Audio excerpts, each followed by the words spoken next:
Bienvenidos al Museo Arqueológico Nacional y bienvenidos a la celebración de la Noche de los Libros, la gran fiesta de los libros y la lectura a la que nos sumamos una vez más, como venimos haciendo desde hace ya 8 años, desde la reapertura del museo.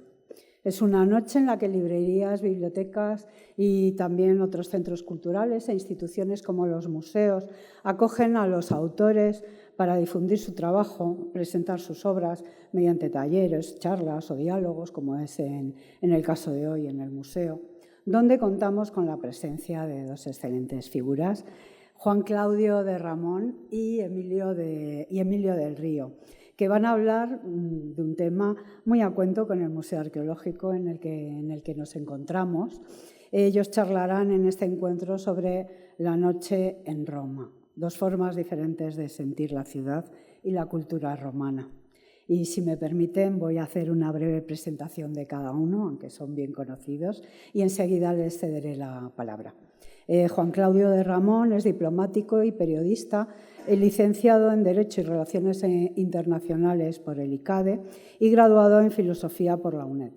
Ha sido secretario de la Embajada de España ante Italia en Roma y del 2011 al 2015 fue consejero de la Embajada de España en Ottawa.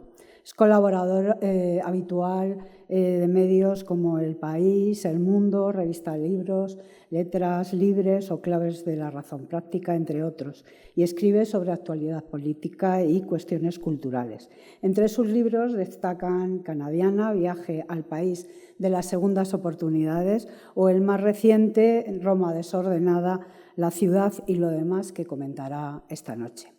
Emilio del Río es doctor en Filología Clásica por la Universidad Complutense de Madrid, profesor titular de Filología Latina en la misma universidad, activista por las humanidades clásicas, es autor de obras como Calamares a la Romana, Latin Lovers y Locos por los Clásicos. Es bien conocido porque es el responsable de la sección de Latín y Cultura Clásica titulada Verba Volant en Radio 1 de Radio Nacional de España con Pepa Fernández en el programa No es un día cualquiera y del podcast de Radio Nacional de España Locos por los Clásicos. Como siempre, no queremos dejar de agradecer a la organización la puesta en marcha de la Noche de los Libros, a Ana Huerta, coordinadora general de este evento, a Aurora Higueras, coordinadora de instituciones, así como a la editorial Ciruela, que nos apoyó en la selección de los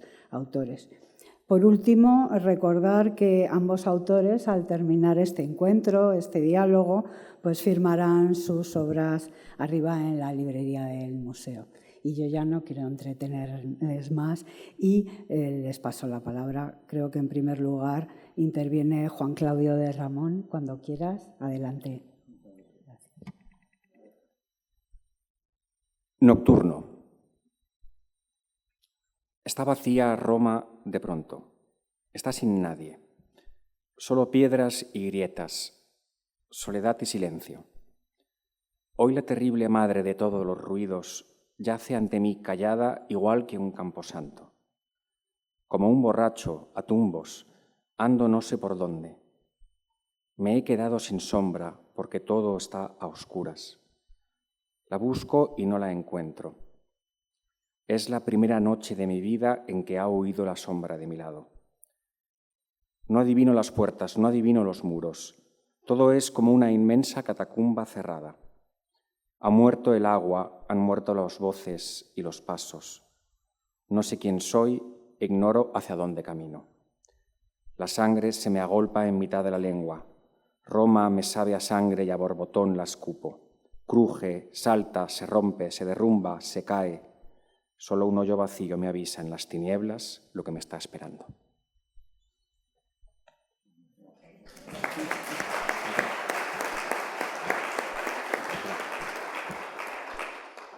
Rafael Alberti. No, el poema no es mío. De Roma, peligro para caminantes.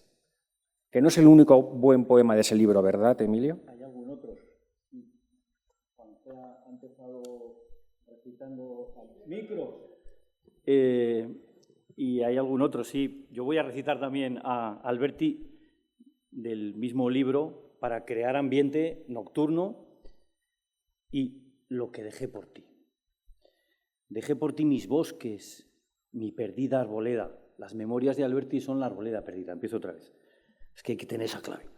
Dejé por ti mis bosques, mi perdida arboleda, mis perros desvelados, mis capitales años desterrados hasta casi el invierno de la vida. Dejé un temblor, dejé una sacudida, un resplandor de fuegos no apagados. Dejé mi sombra en los desesperados ojos sangrantes de la despedida. Dejé palomas tristes junto a un río, caballos sobre el sol de las arenas. Dejé de oler la mar, dejé de verte. Dejé por ti todo lo que era mío. Dame tú, Roma, a cambio de mis penas, tanto como dejé para tenerte. Rafael Alberti.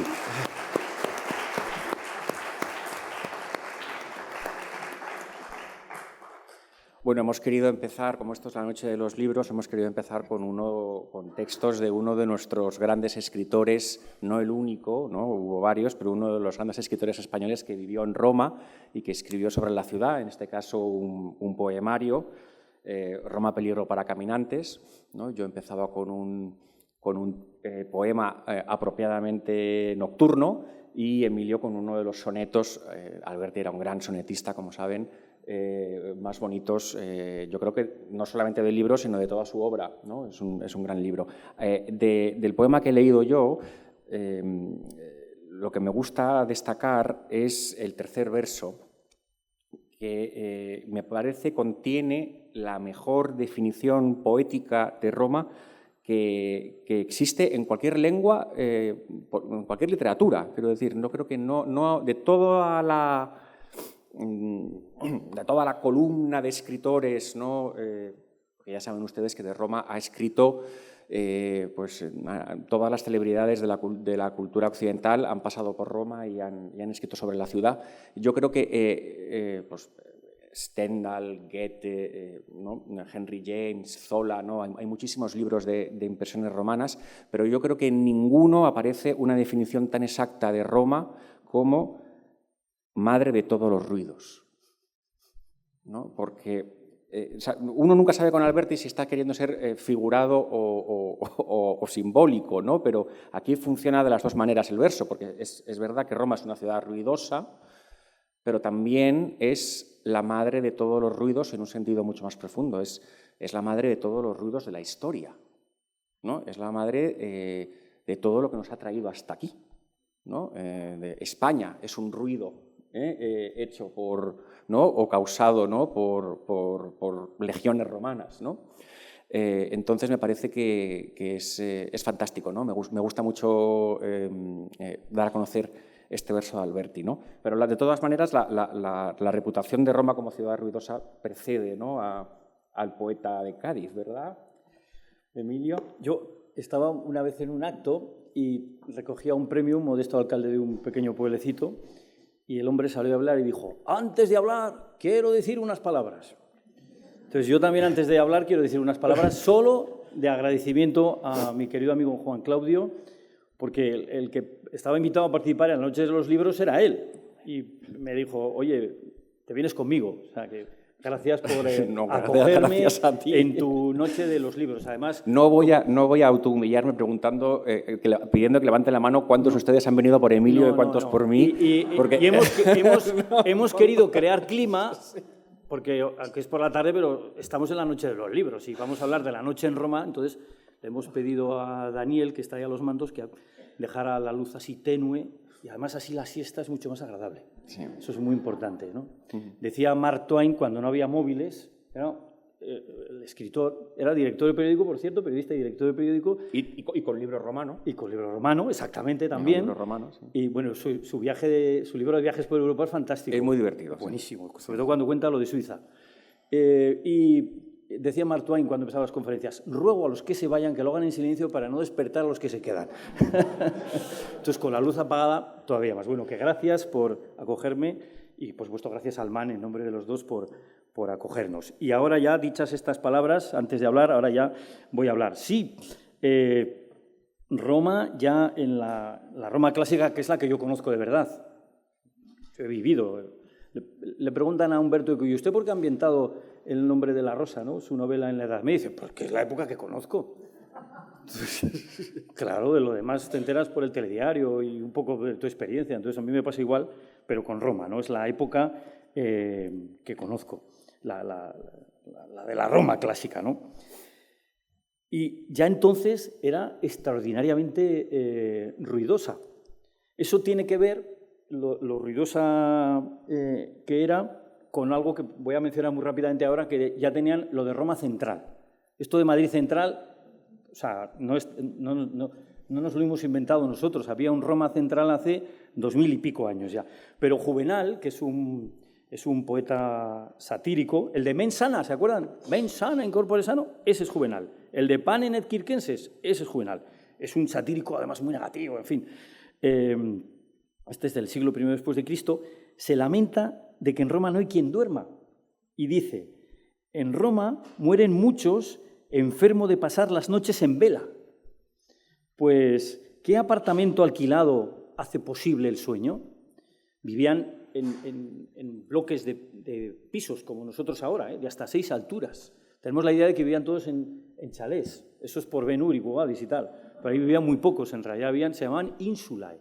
Qué bonito, ¿eh? Isla. Viene de ahí, ¿no? Ínsula. En el océano de la ciudad vivimos en islas, ¿no? Entonces vivían en bloques y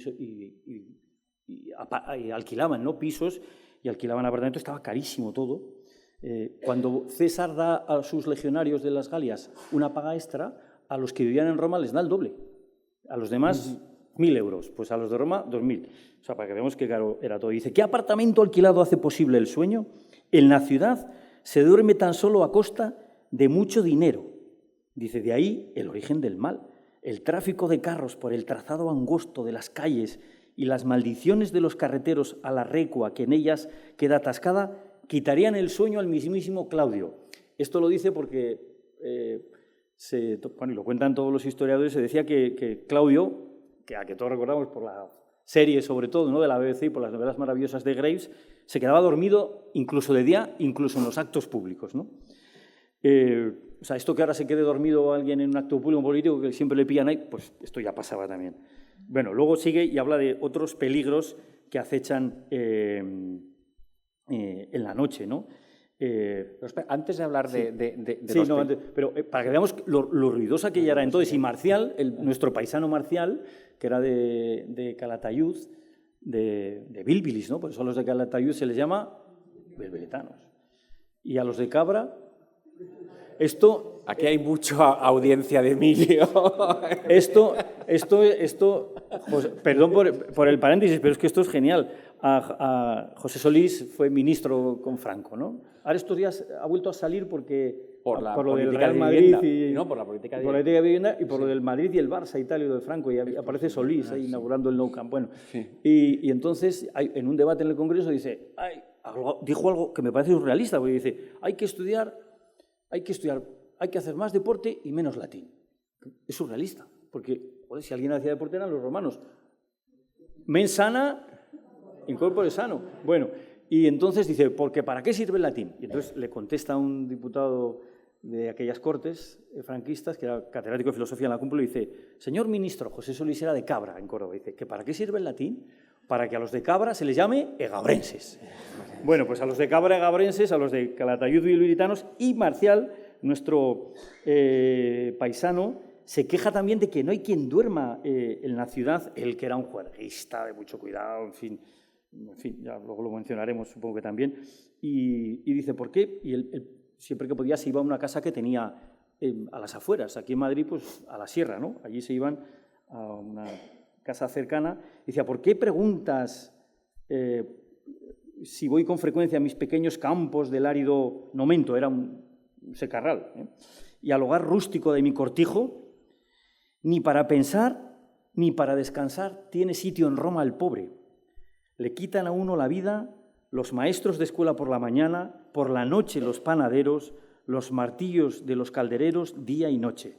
Por aquí un cambista sin otra cosa que hacer golpea su mesa asquerosa con un montón de monedas neronianas. Toma ahí, permite Nerón. Por allá un batidor de pepitas de oro traídas de Hispania azota con su brillante bastón el yunque desgastado. Tú, le dice a su amigo, ignoras estas cosas y no puedes saberlas porque vives felizmente en el campo. A mí me despiertan cada noche las risas de la multitud de transeúntes y Roma está toda entera en la cabecera de mi cama. Dice, agotado por el tedio, siempre que quiero dormir me voy a mi villa a las afueras. O sea, que fíjate hasta qué punto. ¿Esto lo has vivido tú? No, claro, es que esto es curioso porque la Roma moderna, la Roma que yo he conocido, es una Roma bastante silenciosa de noche. Y esto no solamente se debe a las ordenanzas municipales, ¿no?, que por supuesto impiden que se genere mucho ruido. Es que Roma es una ciudad que se recoge mucho por la noche, que no tiene una vida nocturna demasiado alocada. Luego hablaremos de eso, ¿no? Pero hay una cosa que sí que se escucha en la noche en Romana y que es una maravilla. Y si ustedes van a Roma, una de las cosas que pueden hacer de noche es salir a pasear, a escuchar el rumor del agua. El de las fuentes, efectivamente. Por cierto, los italianos, tengo aquí a mi amiga Teodora, que es la agregada cultural de la Embajada en Italia, tienen la palabra más bonita para ruido. ¿Saben? Rumore. Es mucho más bonito decir rumore que decir ruido. Pero bueno, o sea, rumoro, o sea, es una cosa... No, porque no parece molesto, ¿verdad? No parece molesto. Bueno, pues el rumor del agua es maravilloso porque tú no lo vas buscando, pero hay tantas fuentes en Roma que enseguida la fuente te guía, ¿no? Y sobre todo en las noches de verano, en las que estás sediento, tu oído va a captar que hay un asone que está derramando agua sobre el suelo y tú vas a ir a buscarlo, ¿no? Y esto sale en algunas películas, ¿no? En la Dolce Vita, si ustedes recuerdan. O sea, claro, Marcello, el personaje de Marcello, que se llama igual que el actor que lo interpreta, Marcello Mastroianni, después de una noche de juerga, que creo que es en las termas de Caracalla, ha perdido de vista a Anita Ekberg, ¿no?, al personaje de Anita Ekberg, y no la encuentra, está ya por el centro de Roma, y lo que escucha es la cascada de la Fontana de Trevi. Y el espectador también escucha. Fellini es muy hábil porque antes que meter en escena, meter en cuadro la fontana, te hace oír el sonido, ¿no? Entonces el sonido le lleva a la Fontana de Trevi, donde está teniendo esa especie de... donde tiene lugar esa aparición acuática, ¿no?, majestuosa de Anita Ekberg, ¿no? Pero el tema de las fuentes ya sale, por ejemplo, en otro Alberti, Las fuentes y la noche, que es Leone Battista Alberti, que es un autor del Renacimiento muy importante, un tratadista, ¿no?, que sienta las bases de la arquitectura renacentista. Lo que Vitruvio es para la antigüedad, Alberti es para la modernidad. Él ya habla de la necesidad de poner fuentes en las ciudades para que ayuden a dormir, ¿no? El rumor del agua ayude a conciliar el sueño de sus habitantes, ¿no? Y esa es una idea bonita. Yo uno de los primeros recuerdos que tengo de mi llegada a Roma, cuando todavía no había encontrado casa y estábamos en un apartamento alquilado y mi mujer me envió a comprar un cartón de leche o lo que sea, y salí y me perdí y desemboqué en una de las calles más bonitas de noche de la ciudad, que es, yo no la buscaba pero la encontré, o me encontró, es Vía Marguta, ¿no? Y en Vía Marguta hay una fuente efectivamente. Yo creo que me atrajo, ¿no?, con su sonido. Luego, ahora en Spotify hay listas de estas para dormir, de música. Yo me recomiendo para dormir el podcast Locos por los Clásicos, porque tiene música y te duermes al momento. Pero me llama la atención que listas que en realidad es agua, sonido de agua. Sí. Entonces de Spotify han copiado los romanos también, a los de ahora y a los de... Entonces, porque lo de que han hecho los romanos por nosotros, de los Monty Python, ¿se acuerdan, no?, de la escena maravillosa? ¿Qué han hecho? Las fuentes. Las fuentes. Claro, como cuando dicen, esto de que el tener el agua dentro de la casa, no, esto lo trajeron los árabes. No. O sea, antes que los árabes, los romanos hacían esto. En fin. Y luego está la noche también en Roma como un lugar de peligros, ¿no? Podemos hablar de eso también, Sí, ¿no? Esto lo cuenta también Juvenal en ese mismo poema. Dice, considera ahora otros peligros diferentes que acechan en la noche. Juvenal escribió esto para que nosotros lo contáramos ahora.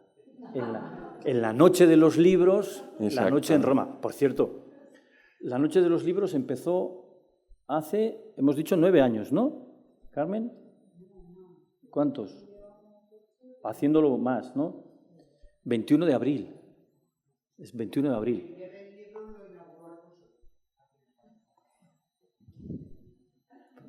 Eso ya me pilla a mí muy lejos, desde la Roma clásica. Bueno, no, pero quiero decir que es que estamos en la Noche de los Libros, en el Museo Arqueológico, hablando de la noche en Roma, y hoy es el cumpleaños de Roma, porque el 21 Roma tiene fecha fundacional, el 21 de abril del 753 a.C., cuenta Tito Livio en Ab Urbe Condita, que quiere decir ab desde urbe, urbis, la bendición papal es urbi et orbi, o sea, que es el subtítulo del libro, momento publicitario, de Juan Claudio, Roma desordenada. El subtítulo es genial, es la ciudad, Roma, urbs, y todo lo demás. Y todo lo demás. Decir, Hay una alusión al claro, urbi et orbe. claro. Estoy bendiciendo. Que por cierto, en televisión española, la bendición papal de Semana Santa subtitularon Urbi et Urbi. O sea, solo para Roma. El mundo se ha quedado sin bendición este año, ¿eh? Bueno, y entonces hoy es Urbe Condita. Condita es el participio de la fundación, ¿no? Desde la fundación de la ciudad, que es como se titula la obra de Tito Livio, ¿no? En realidad es una historia de Roma, entonces la fecha es el 21 de abril del 753. No existen las casualidades. O sea, todo esto estaba preparado para que hoy habláramos de Roma, el día del cumpleaños de Roma. ¿Se dan cuenta? Y lo estamos compartiendo todos juntos. Es un momento mágico. Borges, que decía, claro, no existen las casualidades, ¿no? El azar. Pero está ya todo predeterminado. Bueno, pues que también Juvenal escribió este poema para que lo contáramos hoy. Y dice, considera ahora los peligros diferentes que acechan en la noche, la altura que alcanzan las elevadas viviendas. Hasta 6 alturas tenían. Desde las que puede herirte en la cabeza un recipiente. Dice, ¿cuántas veces caen de las ventanas jarrones desconchados y partidos y el enorme peso con que marcan y hacen mella en el pavimento? Se te podría tener por negligente y poco previsor de accidentes repentinos si asistes a una cena sin hacer antes testamento. Buenísimo esto. Ese es Juvenal. Esto es Juvenal. Sí. Los riesgos son... Yo esto lo suscribo ahora, ¿eh? Claro, sí. Sobre todo por según a qué hora, o sea, y qué cenas, ¿no? Si asistes a una cena sin hacer antes testamento, los riesgos son tantos exactamente como ventanas abiertas y en vela esa noche, cuando tú pasas por debajo de ellas. Así que debes anhelar y llevar contigo el deseo miserable de que se contenten tan solo con verter palanganas bien anchas. Con lo que lleva la palangana. Dice, no te quejes si te ha caído eso, porque podría haber sido mucho peor. Estaba este peligro del que habla Juvenal y luego estaba el peligro de la seguridad también. Claro, pero es que hay un Juvenal... Bueno, quiero decir, Roma no tiene poetas propios. Esto es una cosa interesante que comento en el libro. Durante mucho tiempo, o sea, la mayoría de escritores que hablan de Roma no son romanos, ¿no? Y esto es buenísimo, porque los historiadores clásicos, ninguno es de Roma. Claro. Tito Livio... Hombre, Tito Livio era del norte. Sí. Durante la fase papal tiene sentido, porque en una teocracia, claro, no tienes libertad, es decir, no tienes sátira, no tienes novela, no tienes... Y no hay poetas propios hasta el siglo XIX, en el que aparece el gran Gioacchino Belli, ¿no? Giuseppe Gioacchino Belli. El Belli, que llaman ahí, es un poeta que en España no lo leemos porque es muy local, tan local que escribe en dialecto, ¿no? Escribe, no es exactamente un dialecto, es un habla, ¿no? Bueno, hay un debate ahí, pero escribe en romanesco, ¿no? Pero él usa la forma más culta de la poesía, que es el soneto, y la mezcla con la forma más popular del lenguaje, que es el habla o el dialecto, ¿no? Con lo cual junta las dos cosas y es un autor genial. Alberti lo tradujo muchísimo. O sea, todo el mundo que se acerca a Albeli queda fascinado, ¿no? Es un portento de poeta. Tiene miles y miles de sonetos. Y el tema de la noche como lugar de peligros sale en varios sonetos y tiene no es exactamente un verso, es el título de un poema que a mí no sé, es muy sonoro. Todo lo que escribe dice que va la noche, va la muerte, ¿no? O sea, el que va a la noche va a la muerte, ¿no? Que va la noche, va la muerte. Que esto le ocurrió a algunos, ¿no? Pues, por ejemplo, a Pasolini, ¿no? Que murió o sea, en una noche romana, ¿no? Pues infausta. Y es una cosa que yo recordaba a veces circulando, cuando se nos hacía tarde a mi familia y a mí, y yo iba con el coche, yo iba diciendo que va la noche, va la muerte, porque el alumbrado público es atroz en Roma. Creo que ¿Perdón? ¿Ha mejorado? Ha mejorado. Bueno, ha mejorado, pero entonces, si ya ha mejorado, significa que veníamos de un lugar oscuro. O sea, no está tan bien iluminada, ¿no? la ciudad, ¿no? Y esto lo saben los romanos, quiero decir, no estoy descubriendo nada. Y es verdad, y conducir puede ser un poquito peligroso, ¿no? Si te metes por según qué sitios, ¿no? Pero bueno, el tema de... Ya lo era también entonces, ¿eh? Sí, claro. Como digo, no se podía circular. Julio César prohíbe el tránsito rodado en Roma durante el día, desde que salía el sol hasta el anochecer. Había que abastecer, imaginemos el Mercarroma de la época, 1 millón de habitantes, ¿eh? Y sin tranvía, ni metro, ni nada. Marcial, en otro de sus poemas, bueno, Marcial no perdonaba una juerga por la noche, ¿eh? Y dice, entre la resaca que tengo y lo lejos que vives, le dice a un amigo que le ha invitado a cenar y dice, no voy a ir, tengo que atravesar Roma. Dice, ya quedaremos otro día y manda un propio con... Porque esto es lo grande de Marcial, lo escribe en verso, ¿no? Y entonces, durante el día no podían circular. ¿Y qué pasaba si te pillaba abasteciendo, te pillaba un vehículo, palabra latina, que no ha cambiado, que venía de dejar algo tan necesario, ¿no? Como pues, los animales o las verduras en el Mercarroma de la época? Te inmovilizaban el vehículo y multa. Y te incautaban la mercancía si no la había entregado. Dice, oye, entra antes por la noche.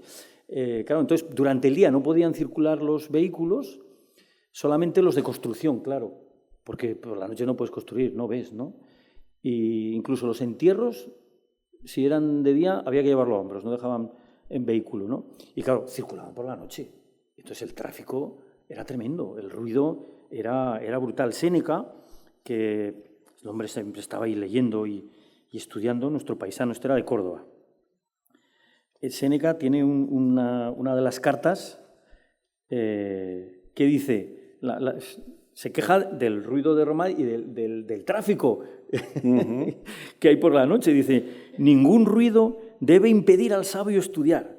Así me muera si el silencio es tan necesario como parece para el hombre que se retira para dedicarse a sus estudios. Aquí estoy de noche, pero me rodea un bullicio insoportable. Entonces se va de Roma, dice, aquí no hay quien trabaje, se va de Roma y se va a Nápoles, que era el sitio de veraneo, ¿no? De los romanos, bajaban todos ahí por la vía Apia, había atascos, claro, y dice Nápoles, esto todavía es peor. Dice, claro, era el lugar de vacaciones, ¿no?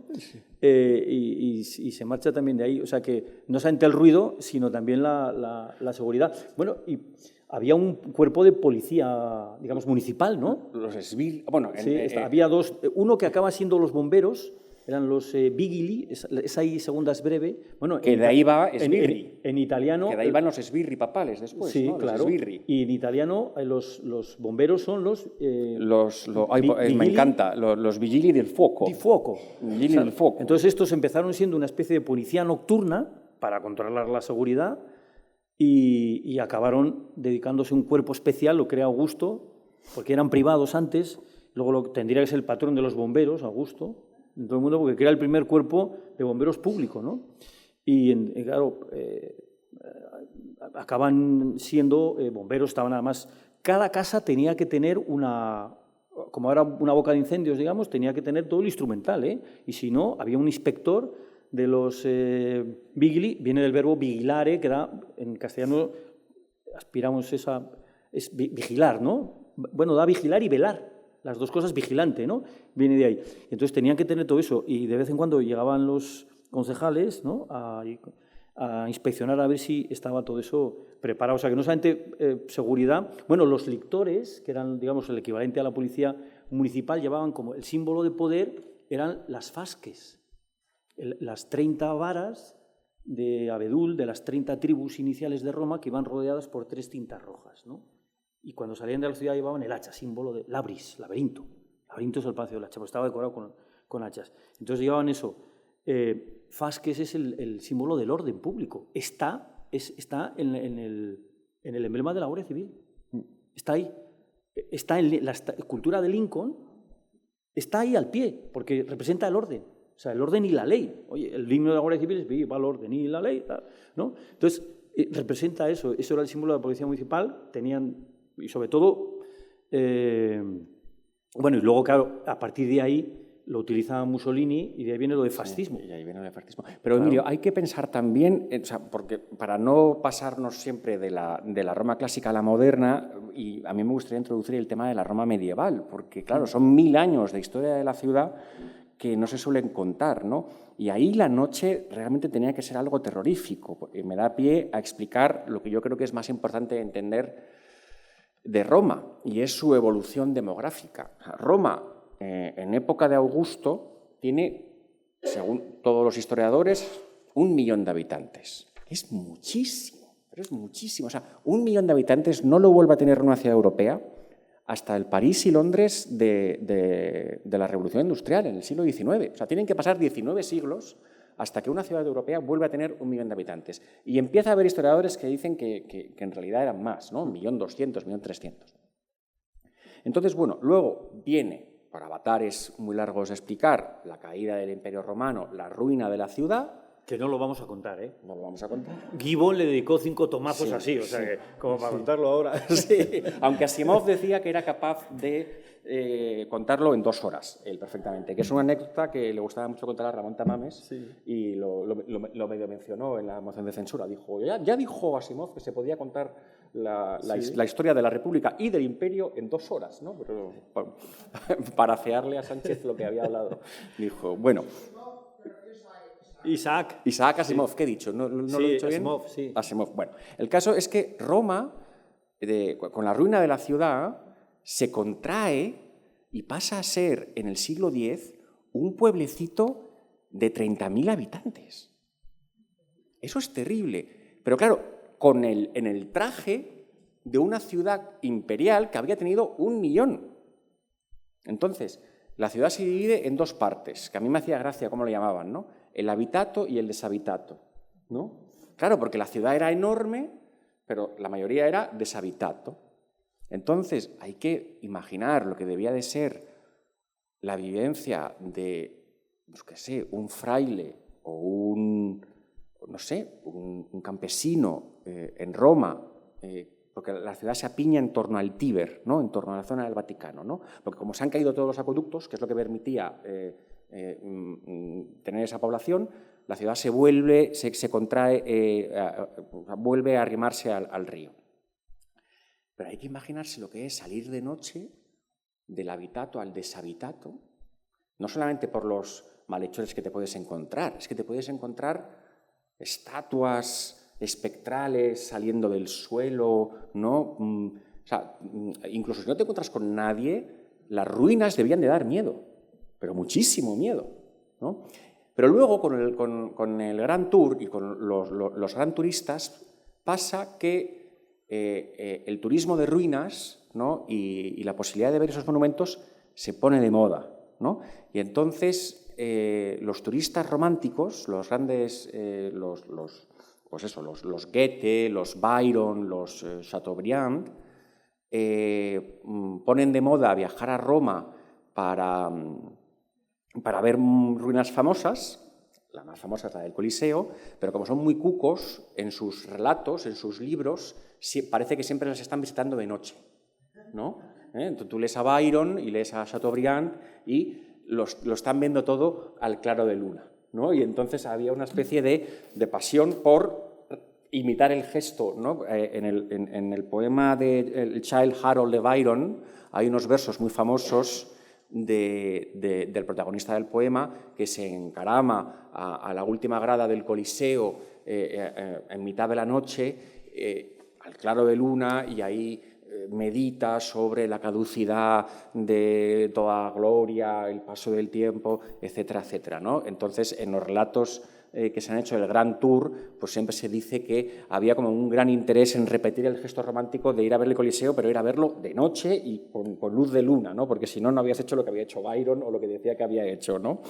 Y hoy día la verdad es que, bueno, yo lo puedo entender porque los monumentos de noche, ahora que están muy iluminados, son muy bonitos, claro. En Roma, por ejemplo, empezando en mayo, ahora, empezando en mayo y terminando en, no sé, en noviembre o así, no, perdón, no, o sea, realmente no sé, yo creo que es ya casi todo el año. Bueno, hacen visitas nocturnas de los foros imperiales. Y es una de las cosas más... O sea, si ustedes tienen un viaje a Roma previsto y tienen intención de ver la parte clásica y de ver los foros, resérvense la noche para eso, porque además es muy... Es decir, es cómodo, ¿no? Porque ganas tiempo, ¿no? Y hay dos visitas, una del foro de César y otra del foro de Augusto, y se hacen de noche y es espectacular. O sea, pero bueno, cada vez hay más monumentos que en Roma que están facilitando la visita nocturna, ¿no? Como usted también puede ser Byron, ¿no? Usted también puede ver el Coliseo. Bueno, Goethe además hacía otras cosas también, en Roma. Eso lo cuentas tú en el libro. Sí, Goethe, claro, bueno, sí. Y luego todos se daban a una vida, y luego efectivamente todos se daban a una vida, pues eso, prostibularia, ¿no? Para que estaba buscando algún eufemismo, pero no, sí, no, pero no se me ha ocurrido ninguno, ¿no? Era una ciudad de tabernas. Sabemos perfectamente a qué tabernas iban, la taberna del Moro, ¿no? Era la más famosa, ¿no? Pero ahí mantienen la tradición de la Roma clásica también. Sí. Bueno, ya está en la fundación.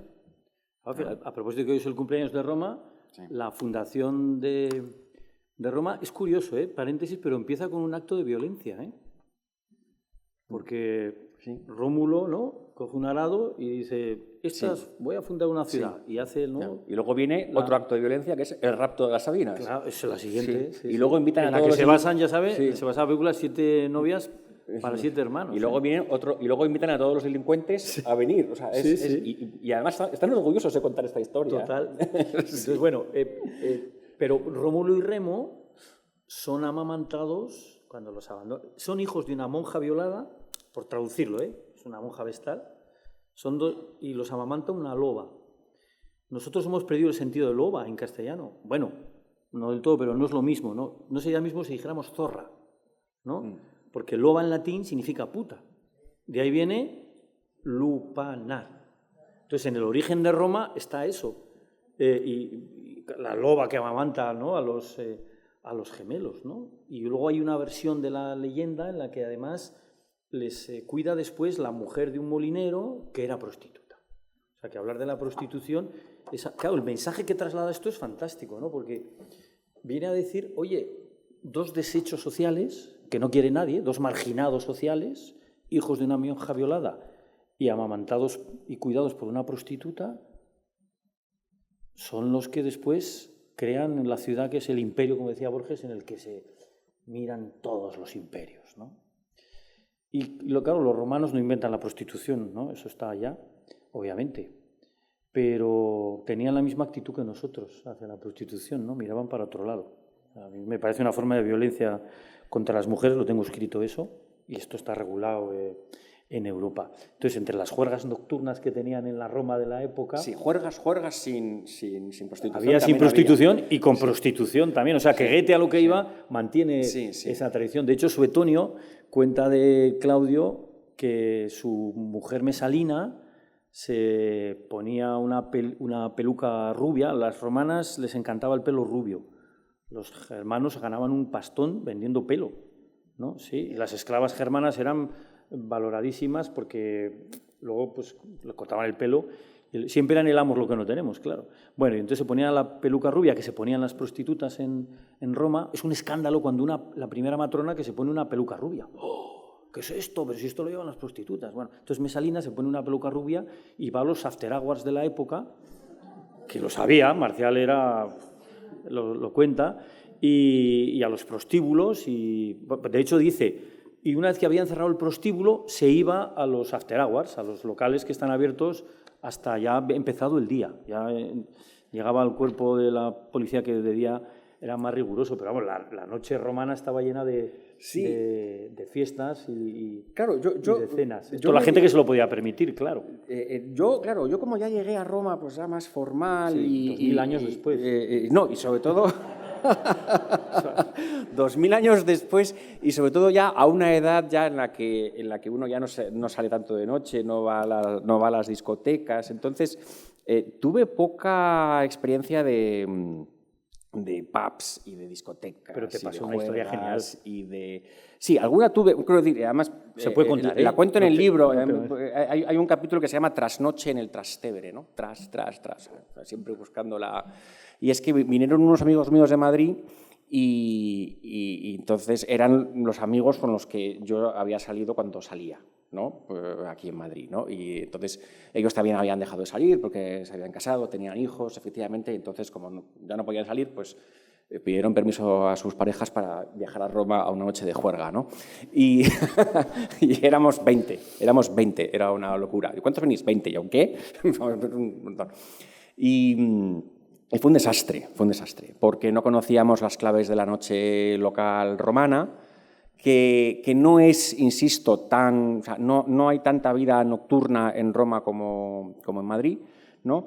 Pero además es que nos informamos y después de haber ido al bar donde se reúnen todo el mundo al principio para tomar la primera copa, que es el San Calisto en el Trastevere, luego quisimos ir a una discoteca, ¿no? Y estaba en el barrio de moda de la noche, ¿no? Monti, ¿no? Y entonces, claro, ya no recordábamos cómo van estas cosas, porque yo iba con todos mis amigos, íbamos todos, quisimos entrar y había un señor ahí, ¿no? Y vio que éramos todos hombres, ¿no? Y nos dijo, tutti uomini, mi dispiace. Entonces, el tutti uomini mi dispiace ya nos lo decimos los amigos ya de broma, ¿no? Tutti uomini mi dispiace. ¿No? O sea, todo hombres, lo siento, pero no. No vais a entrar. No vais a entrar, ¿no? Que es verdad que en España, no sé, cuando yo salía, es verdad que había sitios, ¿no?, donde no te dejaban entrar si no aportabas mujeres, pero yo no sé si eso ahora sería escandaloso o sería considerado ilegal por alguna ley nueva de estas, pero en Italia al parecer siguen exigiendo que se respete el equilibrio de género, ¿no? Y porque claro, como se pueden imaginar, al revés no pasaba nada, ¿no? O sea, 20 chicas hubieran podido entrar perfectamente, ¿no?, en la discoteca, ¿no? Pero bueno, están las fiestas también hay películas, ¿no?, a mí, si ahora pienso en una fiesta, pues pienso en el personaje de Jeb Gambardella, ¿no?, en La Grande Bellezza, ¿no?, que esa gran película que todos ustedes han visto o tienen que ver, que se abre con un fiestón enorme, ¿no?, en una terraza, ¿no? Esas fiestas deben de seguir ocurriendo, lo que pasa es que a mí no me invitaron. Y esas fiestas, bueno, ya se dan en el mundo clásico, ¿no? También, claro, de ahí viene. ¿Qué han hecho los romanos por nosotros? O sea, también esto. Esto lo cuenta Petronio en el Satiricón, que es un nuevo rico, Trimalción.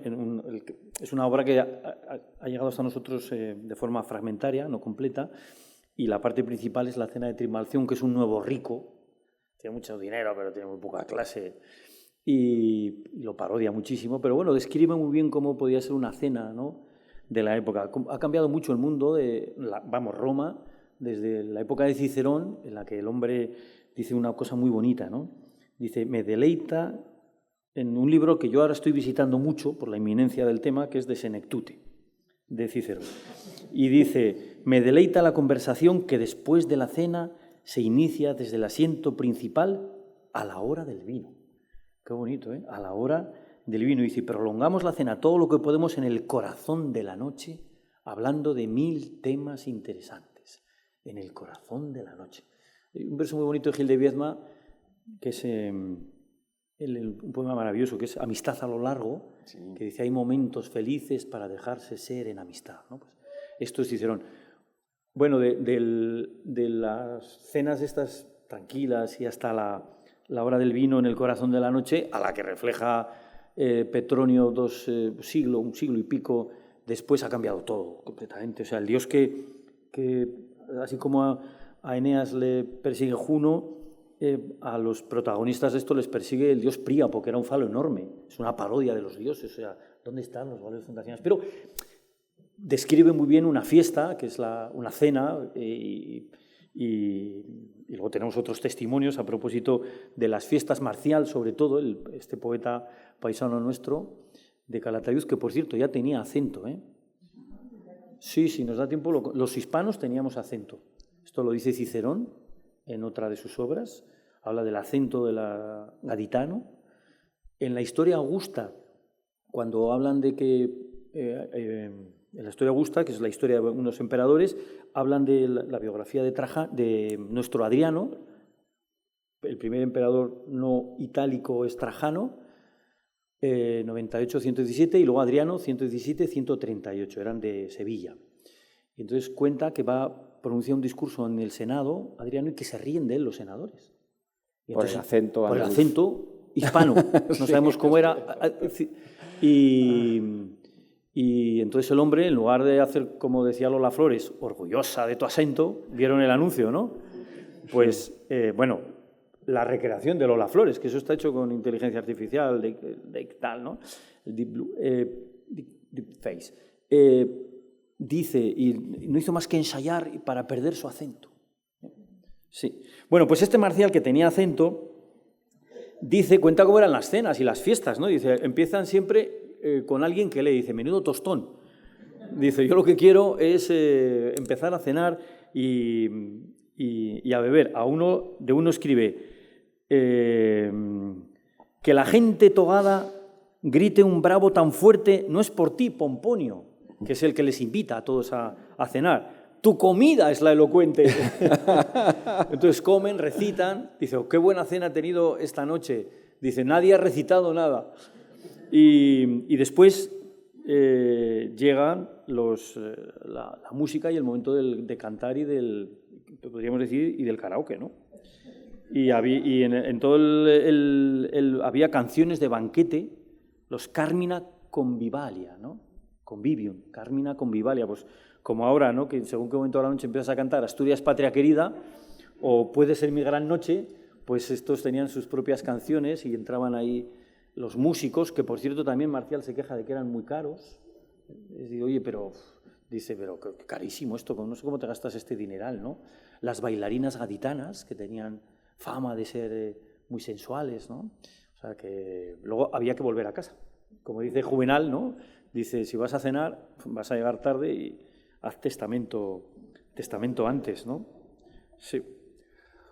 Bueno, no sé, yo creo que podemos abrir quizá algún turno de preguntas o de experiencias. Todos ustedes habrán estado en Roma seguramente, tendrán alguna idea.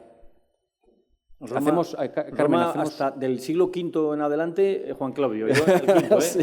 Ya de la hora ni idea. Antes nos hacemos una pregunta, porque esto lo hemos hecho ya varias veces, sí. Este bolo lo tenemos preparado. Y entonces, para romper el fuego, nos hacemos una pregunta: ¿cuál es el monumento que más nos gusta de Roma? Y así alguien que había pensado seguro eso, ya no lo va a poder preguntar. ¿Cuál es el que más te gusta? Bueno, tú lo dices en el libro. Bueno, habría que distinguir entre los muy famosos y los poco famosos, ¿no? O sea, entre los monumentos de la primera visita y los monumentos de la segunda visita, ¿no? Uh-huh. Yo creo que entre los monumentos de la primera visita, o sea, si tienes que elegir, por ejemplo, Hay el triunvirato, ¿no? Que es una palabra romana, el triunvirato de monumentos, ¿no? Si hubiera un triunvirato de monumentos, es obvio, ¿no? ¿Cuáles serían, no? Serían el Coliseo, San Pedro y el Panteón, ¿no? Aunque no funcionan del todo bien porque los tres son grandes monumentos y en el triunvirato siempre hay uno que es el hombre de paja, ¿no? Sí. Ahí, ¿no? Lépido. ¿No? Lépido y... Sí. Exacto. Pero de esos tres, por ejemplo, y ya me voy a deleitar explicando por qué no me gustan dos y por qué me gusta uno. Sí.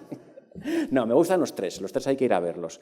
Pero, por ejemplo, el Coliseo siempre he considerado que hay una especie de energía negativa alrededor de ese... O sea, yo lo llamo barco fantasma, ¿no? Lo defino como un barco fantasma en el libro, ¿no? Hay demasiados espectros rodeando el Coliseo. O sea, hay algo telúrico ahí que me perturba. Es impresionante, captura la mirada, a los críos les encanta, pero no me siento a gusto con él. O sea, no me voy ahí a meditar, ¿vaya? No. Luego tienes San Pedro. San Pedro impresiona, pero tiene el famoso fallo de perspectiva, ¿no? Causado, porque ya saben que para construir San Pedro hubo un debate que se prolongó durante siglos sobre si debía de tener una planta de cruz griega, ¿no? O una planta de cruz latina, ¿no? Y el hecho es que Bramante, el primer arquitecto, tanto Bramante como Miguel Ángel, que hace la cúpula, o la termina, habían pensado en un templo de cruz griega. Algo más parecido, para que se hagan una idea, a Santa Sofía, ¿no?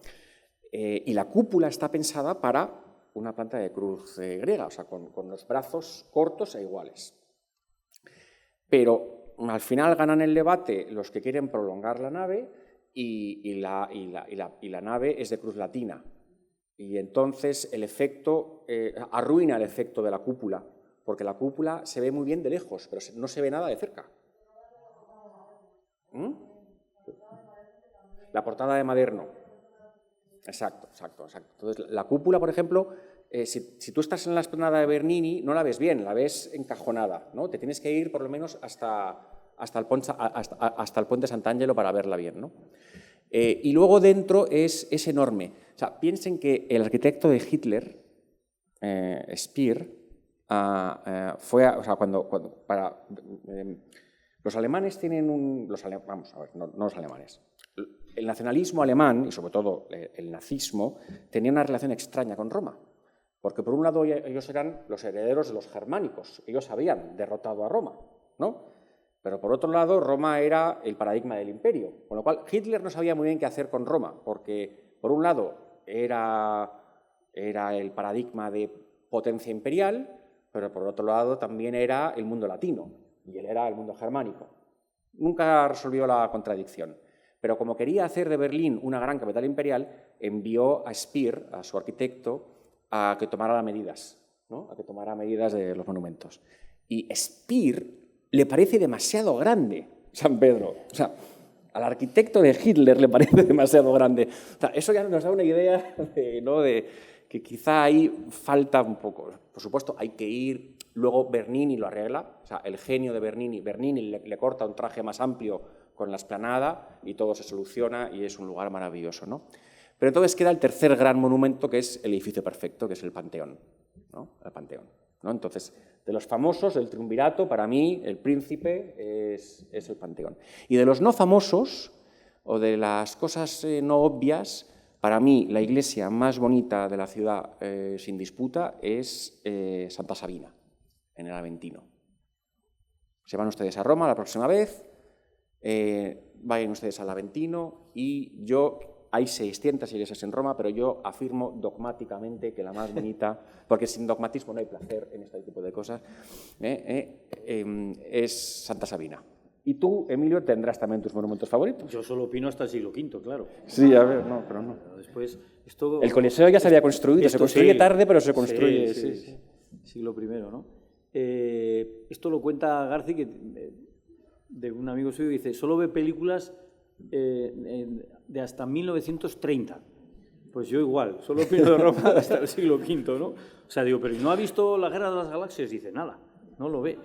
Y yo creo que un monumento que representa a Roma, y además lo que decías de lo telúrico negativo.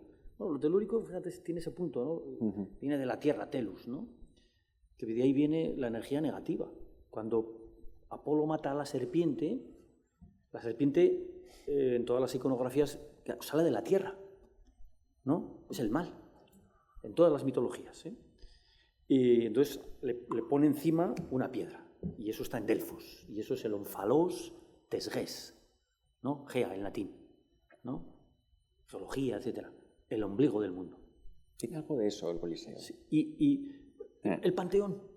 O sea, me parece que simboliza, que es el símbolo del triunfo de lo racional, que es Apolo, sobre lo telúrico, lo irracional, sí, todas las fuerzas estas, ¿no? Que eso es la serpiente, ¿no?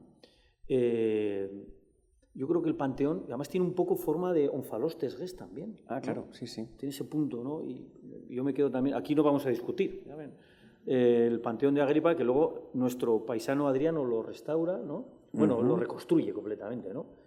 Sí, pero... En el 120 y tantos me parece que es, pero mantiene el hombre ahí como ahora que dice, esto se inauguró siendo no sé quién presidente del gobierno o alcalde. Pues esto Agripa, que era yerno de Augusto, es del 26 me parece. Hace el primer Panteón Agripa, sí. Sí, y Adriano, que podría habérselo cargado, había dicho, esto lo he reconstruido yo, ¿no? Adriano de Hispalis. Pues... no, mantiene la inscripción. Dice, siendo cónsul por tercera vez, los años se denominaban por el nombre del cónsul o de los cónsules, porque tenían dos, el equivalente sería primer ministro, ¿no? Tenían dos primeros ministros, salieron tan escaldados de la monarquía que dijeron, no, uno solo no, dos que se vigilen bien. Si ahora es un lío con un primer ministro, ¿se imaginan ustedes con dos a la vez? Pues entonces y me parece que es... Luego Panteón significa todos los dioses, ¿no? Pasapán en griego y Zeus, ¿no? Teón, todos los dioses. Lo que vemos ahora no es lo que construyó realmente Agripa y representa además todas las, ¿no?, fases que han pasado, todas las épocas de la historia, y me parece que eso es un monumento fundacional también, ¿no? Yo leí, es que es maravilloso. No, leí mucho. Perdón, y lo que cuentas tú cuando llegas y lo ves desde... sí. Una callejuela. Es que el Panteón tiene... Ese momento lo cuenta Juan Claudio genial en el libro. Es claro, es que el Panteón... el Panteón retiene algo que, por ejemplo, la Fontana de Trevi también lo tiene, pero ya no lo tiene San Pedro, y es que está recluido, ¿no?, en un recinto, ¿no?, de la Roma urbana, con lo cual hay un efecto sorpresa, ¿no?, de encontrártelo, ¿no? Y por fuera... Yo creo que hay como 7 u 8 calles que desembocan en la piazza de la Rotonda, ¿no?, que da al Panteón. Y yo, me parecía siempre un edificio distinto, ¿no? No es lo mismo encontrártelo por un lado que por otro, ¿no? Es proteico, ¿no? Es uno y es varios a la vez, ¿no? Eso por fuera. Luego por dentro, efectivamente, es algo perfecto, es una experiencia... O sea, la sensación de calma, ahí sí que te vas a meditar, ¿verdad? Ahí sí que te vas a meditar.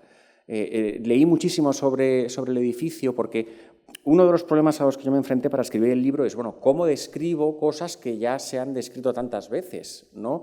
Y en lugar de vedarme toda influencia, esto que dice Umberto Eco de la angustia de la influencia, de no leas nada y así no te...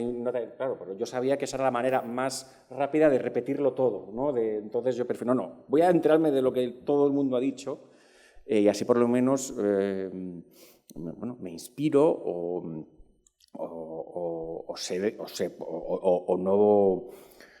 no descubro mediterráneos, ¿no? Así que me preocupaba hacer ese ridículo. Y uno de los libros especializados sobre el Panteón recogía la cita de un arquitecto que decía, es perfecto salvo por un detalle, tiene una puerta, ¿no? Pero no estoy de acuerdo porque la puerta, lo digo aquí en el capítulo, la puerta es la firma del hombre que ha hecho el templo a todos los dioses, ¿no? Claro, y tienes que... Si no, no se sabría que ese templo lo ha hecho mano humana, ¿no? Necesita esa puerta, ¿no? Es la mano humana. Ahora hay un pequeño escándalo, una pequeña lamento ciudadano porque parece que van a cobrar por primera vez en la historia para visitarlo. Ya no se va a entrar gratuitamente. Como la iglesia que es. Es que es una iglesia. Es la iglesia de Santa María de Todos los Santos, ¿no? Creo. Técnicamente es una iglesia y por eso se ha conservado también, bendita Iglesia Católica que conservó Roma. Nosotros nos hemos hecho una pregunta ahora. Sí. Ah, estás aquí, Fernando.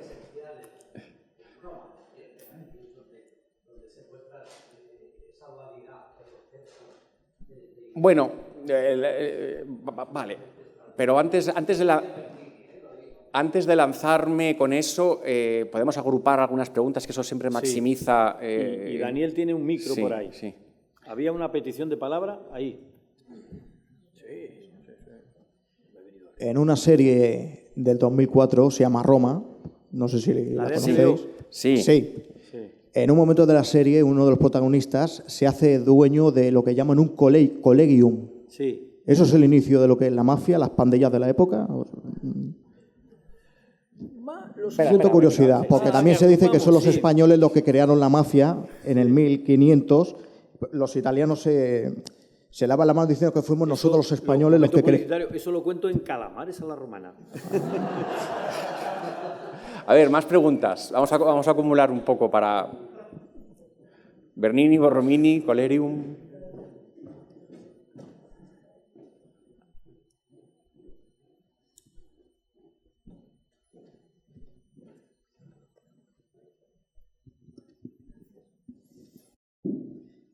Habéis dicho que Roma en la época medieval está contada por Isaac Asimov. ¿Perdón? Está contada en Roma durante la época medieval, sí. Está contada por Isaac Asimov. No, si he dicho eso me he equivocado. No. Isaac Asimov tiene una historia de la Roma republicana y de la Roma imperial y se jactaba de poder resumirla en 2 horas. ¿El título del libro? Historia de Roma. Vale. Isaac Asimov. Vale. Sí.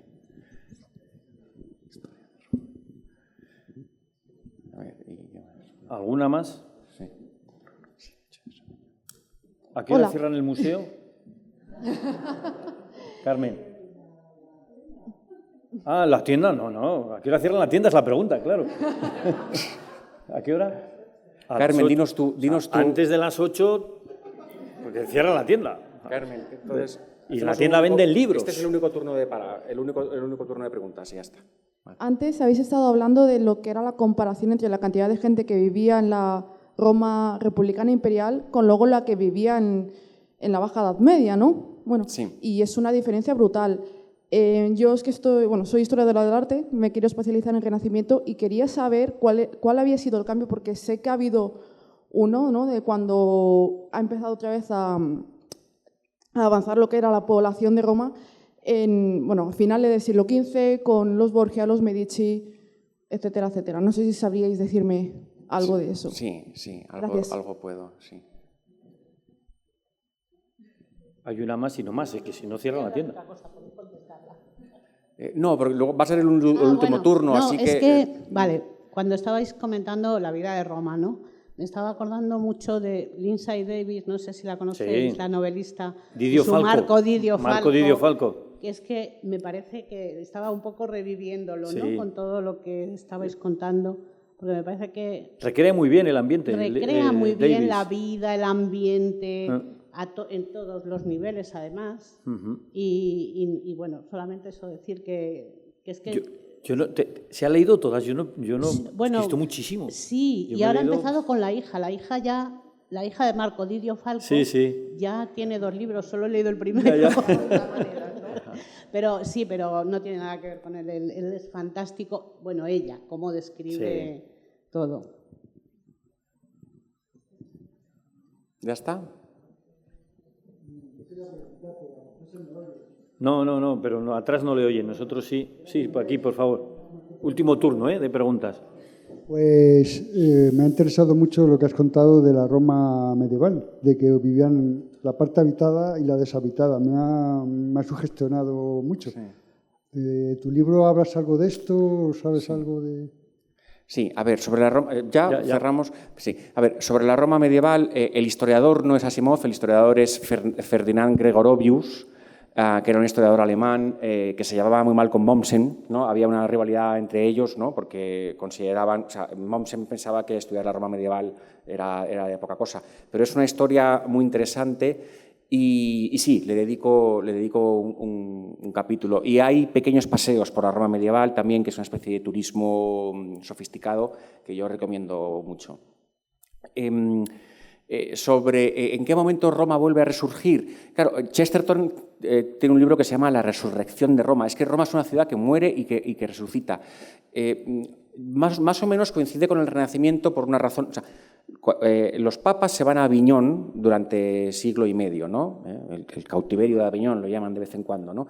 Y entonces, claro, cuando los papas vuelven de Aviñón y van bajando por el norte de Italia, entonces descubren lo que está pasando en Milán, en Florencia, en Siena, ¿no? Y entonces ven que el Renacimiento ya ha llegado ahí antes. Entonces, cuando llegan a Roma dicen, bueno, si yo voy a vivir en Roma, desde luego esta ciudad no va a ser menos, ¿no? que las ciudades del norte de Italia. Y entonces mandan traer a todos los artistas que están trabajando ya ahí, ¿no? No son romanos. Miguel Ángel, por ejemplo, es florentino, ¿no? Como todo el mundo sabe. Y entonces les ponen a trabajar en la Renovatio Urbis, ¿no? O sea, proclaman la Renovatio Urbis. Creo que el primero que acuña ese lema es Martino V, que no es un Borgia, es un Papa Colonna, ¿no? Y habla de la Renovatio Urbis, y más o menos a partir del 400 es cuando la ciudad empieza a remontar. Pero piensen ustedes que todavía cuando la hacen capital de Italia, cuando caen los estados pontificios, sigue teniendo, creo, 130.000 habitantes, más o menos, eso en 1870, ¿vale? Y bueno, Bernini y Borromini son los dos grandes arquitectos de la Roma barroca. Es un derroche, ¿no?, que los dos trabajen en Roma. Bueno, pero luego yo pensé, bueno, también es verdad que también los Beatles y los Rolling coincidieron en el tiempo, ¿no? Con lo cual hay veces que estas cosas pasan, ¿no? Y claro, es el gran privilegio de Roma es haber tenido a los dos, ¿no? Que se les suele ver como rivales. Pero bueno, yo creo que el turista, el amante de la historia y del arte no tiene que elegir, ¿no? Y sí que puede complacerse en imaginar una síntesis, ¿no?, de los dos. Y yo creo que esas eran mis preguntas. El enlazo con lo que decías de la competencia, que es sanísima, es fantástica. O sea, si cuando se crea Oxford no hubieran querido competir, no se habría creado Cambridge. Claro. Hay un artículo de Bryce Echenique, el maravilloso escritor peruano, sobre el origen de Oxford y Cambridge, y se titula Odio a la inglesa, que en la primera edición se publica con una errata y se titula Odio a la iglesia, y no tiene nada que ver. Eso es genial. Y habiéndole pasado a Bryce, todavía más, ¿no? Entonces, la competencia. ¿Por qué disfrutamos los dos primeros grandes rascacielos de Nueva York? La Roma de la modernidad. Y además, es curioso, la estación de ferrocarril se construyó, la gran estación, a imagen de Roma. O sea, las termas sí. Impresionan mucho. Las termas impresionan a los... Sí. Y esas grandes bóvedas, sí. Pero miren a Tocha, ¿no? Las termas de Caracalla, que este era francés. Y se llamaba así porque llevaba una prenda típica, era una túnica con capucha, ¿no? En realidad le están llamando el trenquitas, es un diminutivo además, ¿no? Como Calígula es el sandalitas, Caligae, ¿no? Porque su padre británico lo vestía de legionario desde pequeño y vivía en los campamentos. Bueno, en las termas entraban hasta 35.000 personas. El circo máximo, que se puede pasear, ¿no? Sí. No podemos subir a las gradas porque no están, pero sí pasear, cabían 200.000 personas. ¿Cuánto caben en el Bernabéu? 70.000, ¿no? O con las obras 80.000, 200.000 personas. Entonces, Nueva York, que se construye con el espíritu de Roma, oye, la Estatua de la Libertad. O sea, está construida siguiendo también el modelo, en este caso el modelo clásico, ¿no?, del Coloso de Rodas, con la misma altura que tenía el Coloso de Rodas, las coronas, en fin, todo. Bueno, los edificios, el primero es el Empire y el otro no me acuerdo cuál es por una competencia de las... La Chrysler. El de la Chrysler, eso es, entre Ford y Chrysler, competencia. Y dice, a ver quién hace el edificio más alto, y ahí empieza, ¿no? Son los dos primeros, o sea que en este punto bendita la competencia, ¿no? También entre estos dos grandes artistas. Dos cosas sobre lo de los colegios. Yo creo, esto es para otra charla, obviamente, pero que lo de la mafia no está tanto ahí, sino en la misma estructura del pater familias, de la familia romana. Cuando el pater familias recibe la familia es no solamente la familia consanguínea, sino el servicio, los criados, la gente que tú atiendes, que depende de ti, a quien le has hecho un favor. Entonces, oye, por la mañana despachaba al pater y lo primero que había que hacer era darle un beso, ¿eh? Y estaban vinculados por eso, estaban en el origen mismo de la estructura social. Yo creo que no tanto a los collegia, a los collegium, ¿no? Es neutro, en latín existe masculino, femenino y neutro. Esto les vuelve locos a algunos. Entonces el plural es en A. Y los colegia de ahí vienen los colegios profesionales, ¿no? Que se asocian, y ellos los tenían también para las competiciones deportivas. Antes de una carrera de carros iban además con la camiseta, porque los aurigas llevan camiseta, había 4, ¿no? 4 colores, luego hay 6, para saber a quién apoyas, porque tampoco lo puedes ver ahí, si no, bien, ¿no? Y entonces iban con las camisetas del color de su equipo, se juntaban en las sedes que tenían, hacían comidas, cenas, en fin, como ahora las gastronómicas más o menos, ¿no? Y de hecho Claudio las cierra porque montaban unas broncas tremendas. Los primeros episodios de hooliganismo son en Roma, ¿eh? El Senado llegó a cerrar el anfiteatro de Pompeya por los incidentes que hubo, como lo de Heysel, ¿eh? En una final de la Copa de Europa. Le puso menos sanción la UEFA al estadio que el Senado de Roma al anfiteatro de Pompeya. ¿Cómo es lo de la evolución en valores? Y luego sobre lo de el Renacimiento, tal. Una de las grandes lecciones del mundo clásico y de Roma, y del Imperio Romano, y del mundo romano, más que el imperio, es que la civilización se puede interrumpir.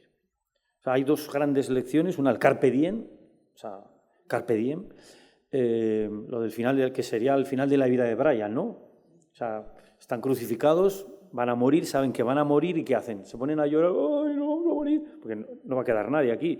¿Qué hacen? Se ponen a cantar y a silbar, busca el lado positivo de la vida. Eso es Carpe Diem. Una, esa lección. Dos, oye, el progreso no es indefinido. Nosotros nos pensamos que es indefinido. ¿Qué va? O sea, hay un momento en el que se diluye el mundo, esa civilización. Pasan 1000 años. Por eso se llama Edad Media. Durante muchos años se llamó Edad Oscura.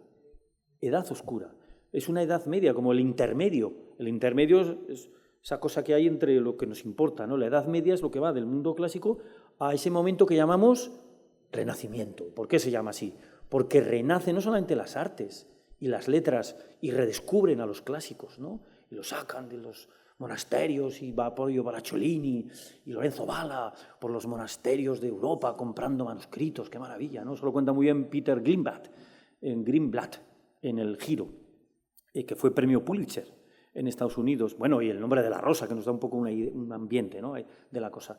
Pero porque no solamente renacen ahí, renacen desde el punto de vista del progreso de la civilización. Oye, las ciudades, o sea, Roma de tener 1 millón y pico de habitantes pasó a tener 30.000. El Vitruvio, en su tratado de arquitectura, dicen algunos que los templos griegos son bellos, pero donde esté la belleza, era un poco animal, porque dice, donde esté la belleza de una cloaca romana, o sea, es lo de la mentalidad práctica. Oye, ¿cómo desaguas los desechos de 1 millón de habitantes? Pues, ¿sabes? Claro, oye, la cloaca máxima, ¿no? Que sé, vas a cualquier ciudad española y, por ejemplo, Zaragoza, ¿no? Se pueden visitar muy bien, que es Zaragoza. Oye, todo eso se interrumpe. O sea, hay un retroceso en la civilización.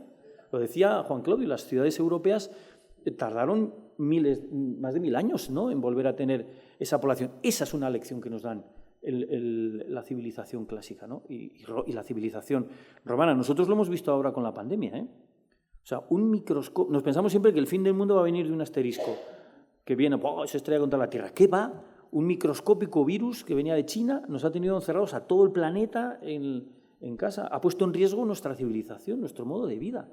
O sea, si no es porque se han adelantado las vacunas 10 años, hubiéramos visto morir gente por la calle, porque habríamos tenido que salir a trabajar, no podíamos estar así de forma indefinida. Qué frágil, ¿no?, es la civilización y el progreso. Esto nos lo enseña la Roma.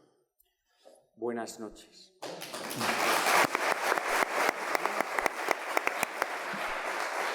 Gracias.